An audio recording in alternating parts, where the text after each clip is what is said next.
For this week's podcast, we focus on something we see in our clinical practice quite frequently. It greatly affects a good deal of our patients, and that is canker sores, also known in our vernacular as aphthous ulcers. We're going to go over what exactly is a canker sore, what the onset is, what causes them, how to prevent them, what some complications they happen to have around them, and also how to treat them. So I'll sit down with part of our research team, Huma Karim, and hopefully in this talk that will give you some understanding of what's happening if you are an individual who suffers from them, and also some ways and strategies to treat them and also how to prevent them. So thank you for sitting down with us. Let us know any questions you have. There'll be some show notes on our website, and I wish you well. Hello, Huma. Hi, Rob. How are you? Doing great. How are you? I'm doing well, thank you. Good. We're having a good day so far, right? I think we are, except the cold. The cold is what's throwing us off. We sit down here in New York. We film this right on a space adjacent to our clinical practice, the Upper East Side of New York City. So at the time of recording, it was 14 degrees this morning. So we hope that you're listening to this somewhere and some time where it's warmer and sunny out, wherever you may be, and that you're having a good day. We're sitting here to tackle a topic that some of our patients suffer from and we see in our clinical practice. And we'd like to give you some strategies to deal with them if you're one that suffers from canker sores. We call them aphthous ulcers in our clinical chart when we're writing it, and we see you in our textbooks. So we're going to sit down here and give you an easy digestible strategies and format to go through what they are, how to treat them, how to prevent them. So before we jump into it, I actually have a question to ask you. Generally speaking, I feel like in today's modern dentistry and speech, I feel like there's a lot more focus on urgent and chronic conditions. So topics like canker sores might get a little less attention in the broader field of healthcare. So why do you think that is? I think that's a great place to start. I think that a lot of the things that are being tackled, whether it's in the New York Times or on social media, are things that are going to get clicks, right? Luckily, the game that we're playing here is to connect with people who are having an issue. They can find this somewhere on the internet or on our website and solve a solution. But unfortunately, it's not exactly a sexy topic talking about canker sores, right?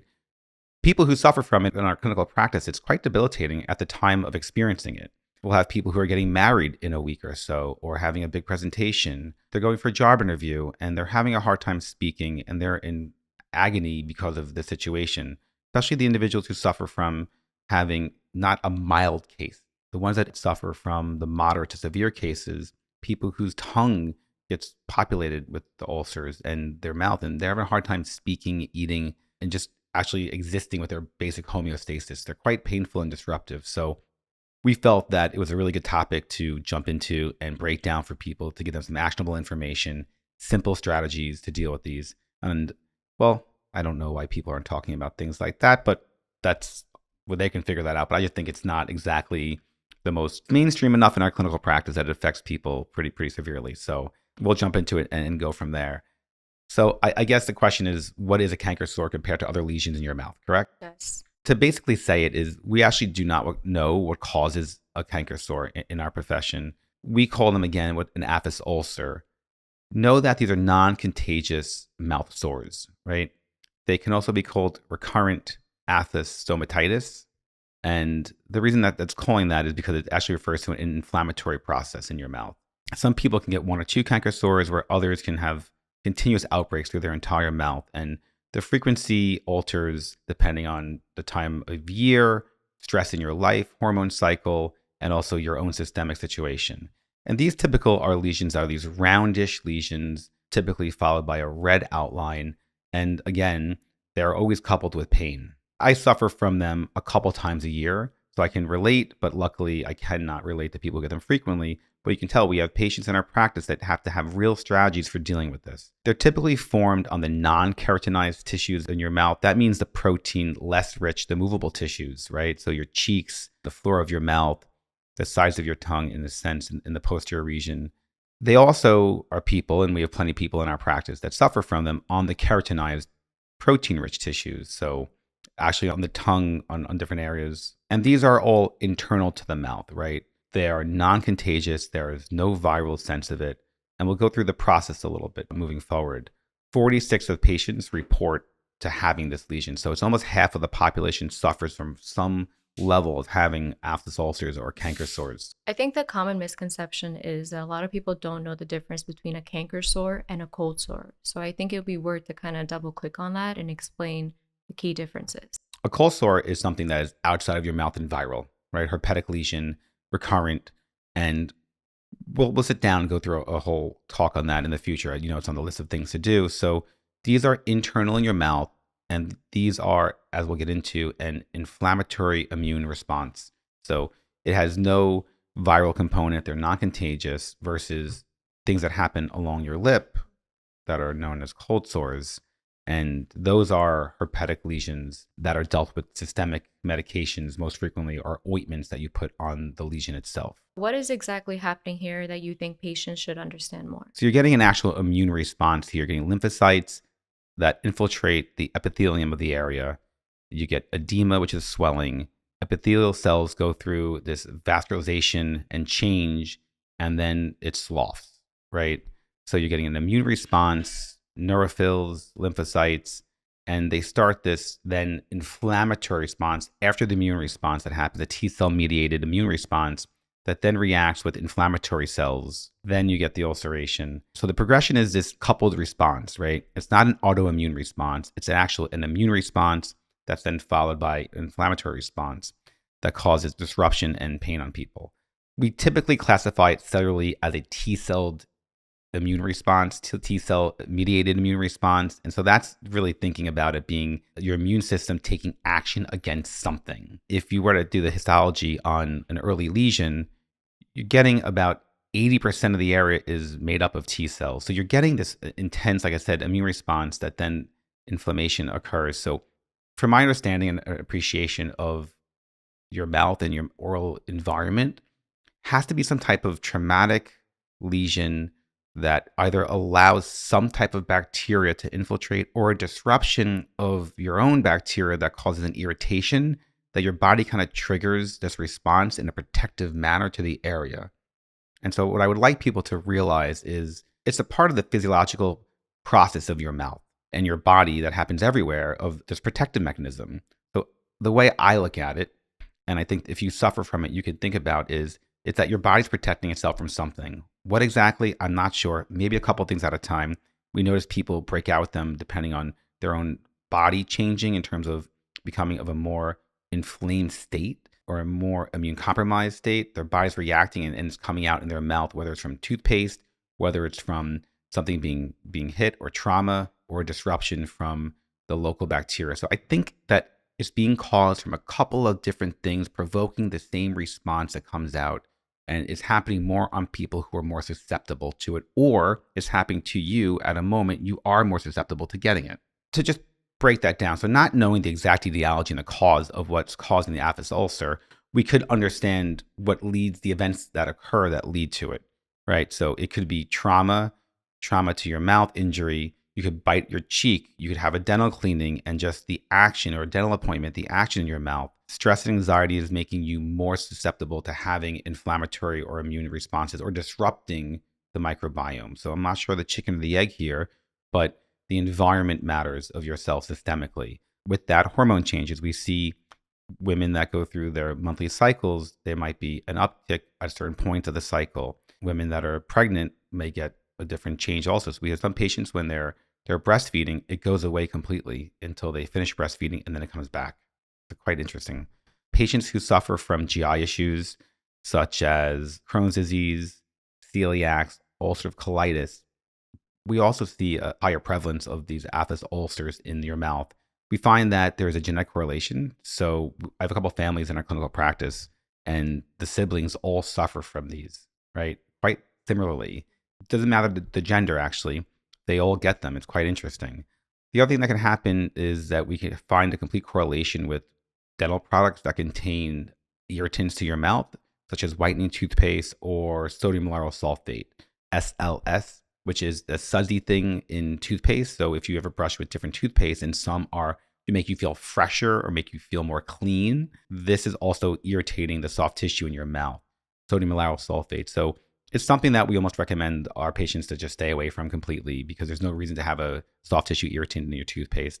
Nevertheless, even if you are part of the 50% that suffer, stay away from it. If you're part of the 50% of our patients that do not suffer from aphthous ulcers, there's still not a great benefit in feeling fresher, right? It's nice to feel fresh, I guess, but you're actually not gaining any more cleansability by feeling fresher. Those are the things we come into account, the things we think about that you need to be mindful of. You're a person that suffers from these, you want to avoid them, to kind of think about what are your risk factors and what are the things you could be doing that could lead to these. You know, Rob, it's really interesting. You mentioned about an immune response. So, would you say a weakened immune system is something that can trigger the onset or a cause of a canker sore? I definitely think that's part of the issue. We find that when people are more stressed, people have anxiety, you're getting more of these. So I think that that's happening right there.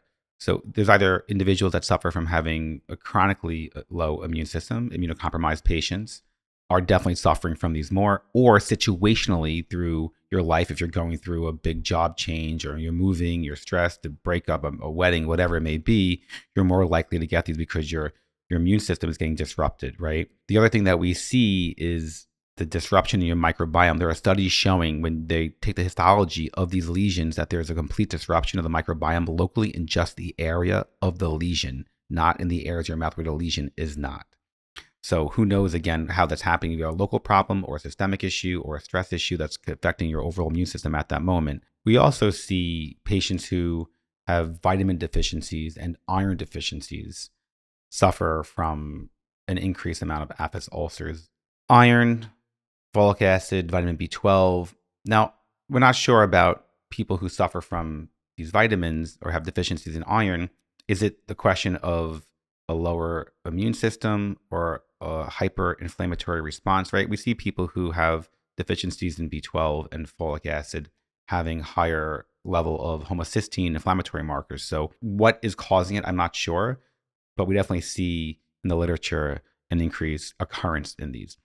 And again, we see them as in women with hormonal changes, right? So menopause, menstruation, it's showing to have an increased risk of aphthous ulcers during these hormonal changes that women suffer from. So, Rob, what would you say are some preventative measures that one could take to help prevent canker sores? You want to try to figure out if there's something that's happening in you that leads to them, right? For example, if you're a woman who gets them as your menstrual cycle changes, you can think about hormonal introduction like birth control pills. If it's debilitating, you can try to understand, is it SLS toothpaste causing it?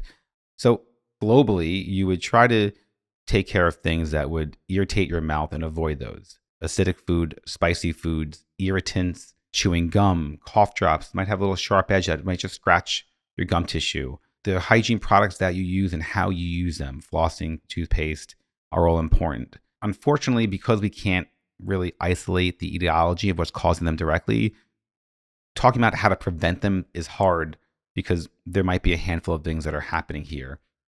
I guess the thing that I would do if I was a person who suffered from them regularly is I would introduce a probiotic, right? The one thing we can say for sure is that there's a local disruption around the tissue and the microbiome when this is occurring in the area of the lesion. Well, if that's the case, let's try to make sure that you're using an oral probiotic, right? This is not a pill that you're swallowing for your GI tract, but a lozenge that dissolves in your mouth. We use bursts in our practice. There's no affiliation. In our clinical practice, we have every patient for every time they have a hygiene appointment finish with a probiotic to help repopulate their mouth with healthy bacteria. So that's something that I would do nightly after my oral hygiene regimen to try to prevent them. There's a few types of different aphthous ulcers going from minor, major to herpetic form. And herpetic form does not mean it's a viral influence. It's just a classification style. And most people suffer from minor, right? 80% of people deal with having a minor form, 1 to 4 month interval, smaller than 5 millimeters. These people typically deal with it themselves. They're self-limiting.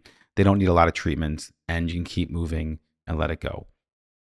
There are the population, and those are the people we see in our clinical practice that have what is classified as major types, or the herpetic ulcerations. Major is about 10 to 15% of individuals who suffer from aphthous ulcers, and these can last even longer than the normal 7 to 10 days. We'll go through the strategies of how to treat them. And I think that's the most important thing that we can kind of jump into next is how do you treat them when they happen? Because I think that's the biggest confusion around these. And that's probably the most important part of the conversation, because if we can't isolate exactly what causes them and we can't prevent stress or immune changes at times or hormonal changes, we can't remove them. Let's live in the space of how do we treat them when they occur? This way you're not slowing the healing, but yet dealing with it in the way that suits you best.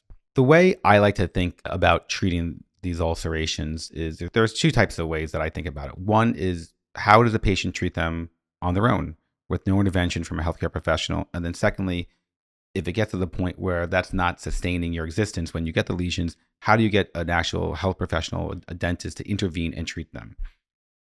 With that said, the first thing to do is, if you suffer from them, is no treatment at all, right? They're self-limiting.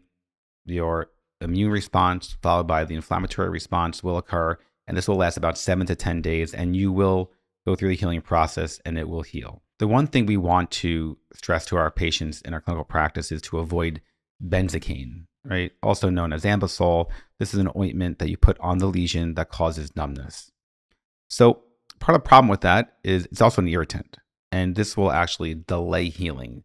I would think that this product should only exist or be used situationally, not as a solution to the lesion. But if you have an ulceration in your mouth and you have something you're doing that would require you to not have pain, a job interview, you're at your wedding and your vows are being exchanged, to be dramatic, but anything that kind of you can't avoid speaking, it wouldn't be something that you could sustain through the entire length of the lesion, or should, because you're going to delay the healing. Again, it's a localized irritant, numbing it, but then irritating it. A better solution could be rinsing with a topical corticosteroid. This is a prescription that you can get, fluconazine in 0.05%, could be something that you can rinse with and use. And that's something that'll help with the whole immune and inflammatory response, right?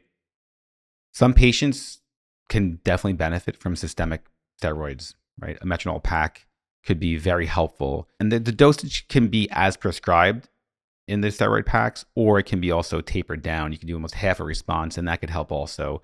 Something to work with your healthcare professional directly. We do incorporate this with our patients when the lesions are multiple sites, large lesions. We'll have these patients go on these metronol packs because you really just need to quiet the whole system, lower the inflammation of the area to help it heal. And it's terribly effective. It's just you have to make a decision to take systemic steroids, which comes along with a different set of side effects. A simple thing that you can do, again, in prescription, is have a chlorhexidine rinse. So this is a prescription strength mouth rinse, antibacterial rinse, and this has been shown to shorten the length of the lesion, to reducing the bacterial load around the lesion and allowing your body to heal it faster. It's a prescription that you would get from your dentist. Simple. You probably call them up if you're suffering from this. It called in for you. You might not even need an appointment. It's not that type of prescription. Just note that a lot of the pharmacies carry an alcohol-containing rinse, which can dehydrate the system. With my patients, what I would prefer them do if they're suffering from an aphthous ulcer and they choose to use a rinse is to take a Q-tip or like a cotton ball, right? And just saturate the lesion slightly a couple times a day. That's probably a better approach than actually rinsing your whole mouth with it if you're having just a couple of lesions. Treat the lesions themselves so you're not killing all the bacteria in your mouth.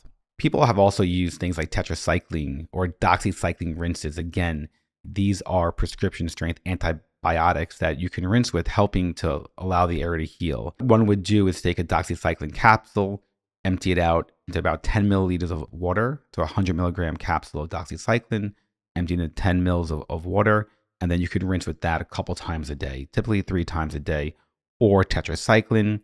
There's a couple different things, and you would work with your healthcare professional themselves to see which one they prefer to use, but you would use that rinse throughout the cycle of the lesion, and it would help it to heal. And then the last thing we'll talk about is an overlapping treatment that you can administer yourself.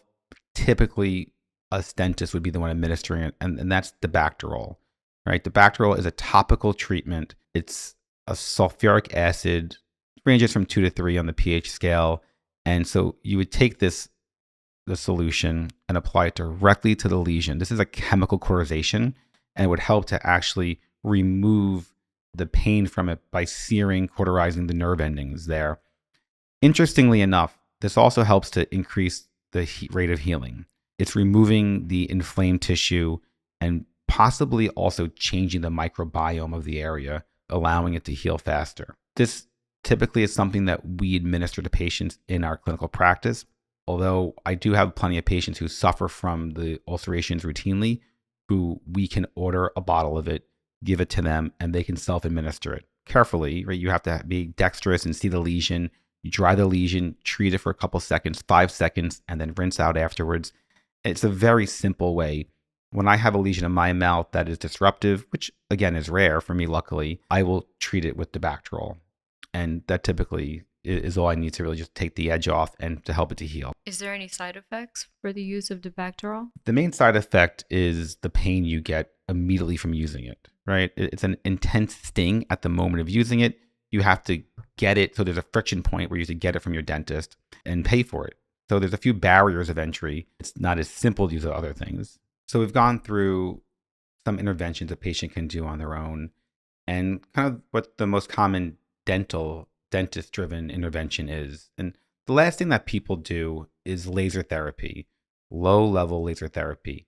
And so in dentistry, there's a handful of different types of lasers of different wavelengths available for different treatments. There are hard tissue lasers, soft tissue lasers. You might see throughout advertising, they advertise for procedures that are laser-driven treatments.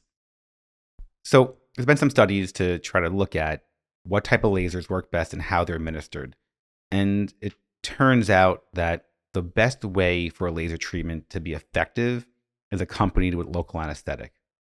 So part of the problem with a laser is to get to the treatment that you need to cause discomfort removal and also accelerated healing is actually something that typically cannot be done with just topical anesthetic.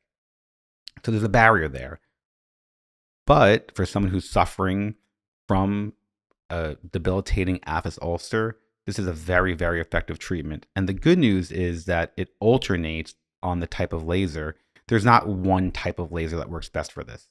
It's the laser being used on the proper setting. So most lasers that a dentist may have can do this treatment on an aphthous ulcer if the settings are done right and the technique is done properly. Again, the only problem with this is accompanied with local anesthetic to get to the level of laser therapy that you need to cause cessation of the pain associated with an aphthous ulcer. Interesting and not so interestingly enough, but they found in the studies when accompanying the therapy with omega supplementation and B12 supplementation, they found that, of course, the laser therapy was more effective because two of the things that we do as a supplementation, I do myself daily, I try to do daily, is a methylated B12 and omegas, right? So if you're doing that, you're helping with lowering the inflammation in your body. And of course, on some level, you'll lower the inflammation around your mouth and accelerate healing. And lastly, we'll include in the show notes, and if you're watching this, we'll pop this up on the screen, but there are some common treatments and different dosages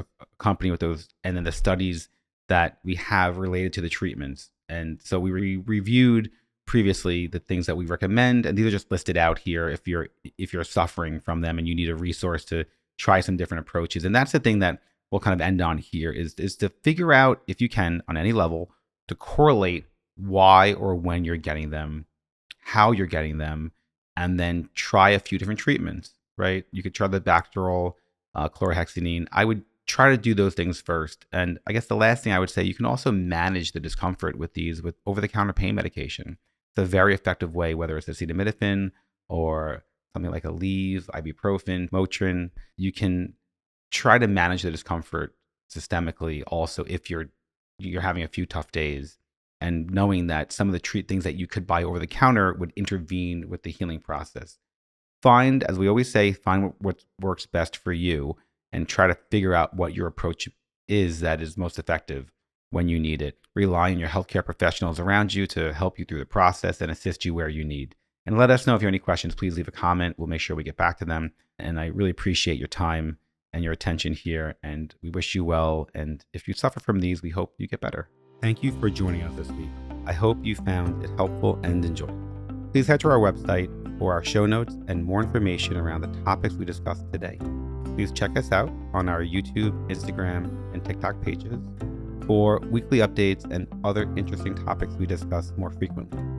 The information provided in this podcast is for general information and educational purposes only and is not a substitute for professional advice. Accordingly, before taking any actions based on such information, we encourage you to consult with the appropriate professional. We do not provide any medical nor health advice. You should seek the full diagnosis and treatment from your healthcare providers for any issues or conditions you may have. No doctor and patient relationship is formed. The use or reliance of any information used from this podcast is solely at your own risk. This podcast is purely for educational and informative purposes only.